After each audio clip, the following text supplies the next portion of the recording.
وہابی کسے کہتے ہیں؟ حیرت کی بات ہے کہ اتنا عرصہ لاہور میں رہتے وہابی کو آپ نہیں جانتے۔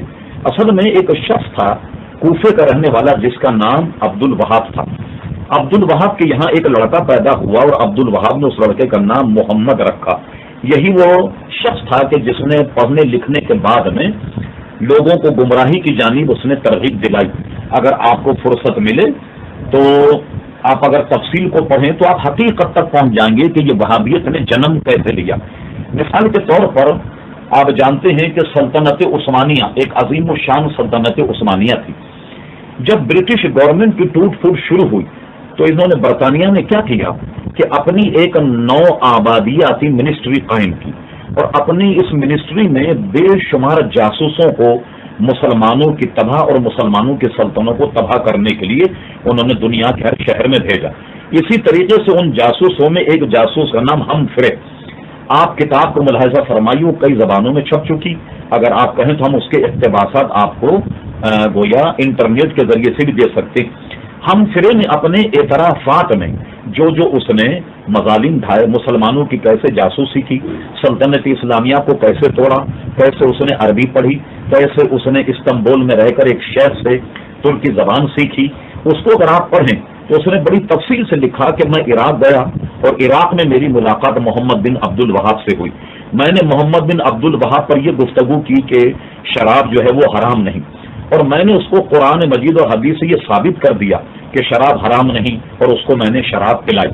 شراب پلانے کے بعد پھر میں نے اس کو ایک نئے جال میں پھانسا اور میں نے اس سے کہا کہ یہ بتاؤ کہ متا جائز ہے یا نہیں۔ محمد بن عبد الوہاب نے کہا کہ متا تو حرام۔ پھر وہ کہتا ہے ہم کرے کہ میں نے متا پر مناظرہ کیا، اور مناظرہ کرنے کے بعد محمد بن عبد الوہاب کو متا کرنے پر میں نے آمادہ کیا۔ اور اسی طرح نو آبادیاتی منسٹری میں ایک بہت حسین جمیل ایک عورت تھی جو ہمارے ساتھ جاسوسی کام کرتی تھی، تو میں نے اس سے اس کی شادی بھی کرا دی، تو اس نے گویا متا بھی کروایا۔ اس طریقے سے پھر وہ کہتا ہے کہ میں نے اس کے ذہن میں یہ بات ڈالی کہ تم بہت بڑی اسکالر ہو اور اللہ تبارک و تعالیٰ نے کسی عظیم کام کے لیے تم کو پیدا کیا، اور اس نے کہا میں نے اس کو یہ جھانسا دیا کہ تم ایسے ہو جیسے امیر المومنین حضرت عمر رضی اللہ تعالیٰ عنہ ہیں، اور اس طریقے سے غبارے نے ہوا بھرنے کے بعد انگریزوں نے اس کو نجد کی سرزمین پہ لا کر استعمال کیا۔ اس کی کتاب قدیمی بھی ہمارے پاس موجود ہے اور آج کل جو چھپتی ہے وہ بھی موجود ہے، جس کا نام کتاب التوحید۔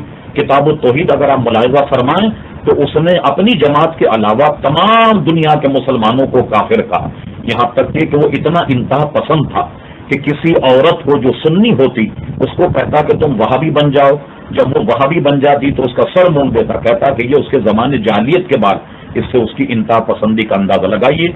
علامہ ابن عابدین ابن شامی جن کی فقری کی کتاب ابن شامی سے کوئی دارالفتابی مستغنی نہیں ہو سکتا، علامہ شامی نے اپنے مقدمے میں بھی اس کا ذکر فرمایا۔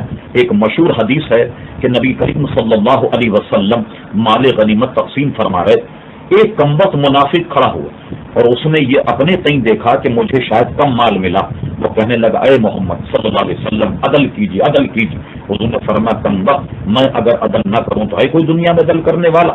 حضرت عمر رضی اللہ عنہ اس پر تلوار سوت لی، کہا حضور ماروں اس کی گردن؟ آپ نے فرمایا نہیں، اس سے قوم پیدا ہوگی جو قرآن پڑھے گی مگر قرآن اس کے حلقوں کے ان کے حلق کے نیچے سے نہیں اترے گا۔ انوار احمدی ایک بڑی مشہور کتاب ہے، حیدرآباد دکن کے ایک بہت بڑے عالم تھے حضرت علامہ مولانا انوار اللہ صاحب فاروق رحمت اللہ تعالی علیہ، اس کتاب پر حاجی امداد اللہ مہاجر مکی رحمت اللہ علیہ کا حاشیہ۔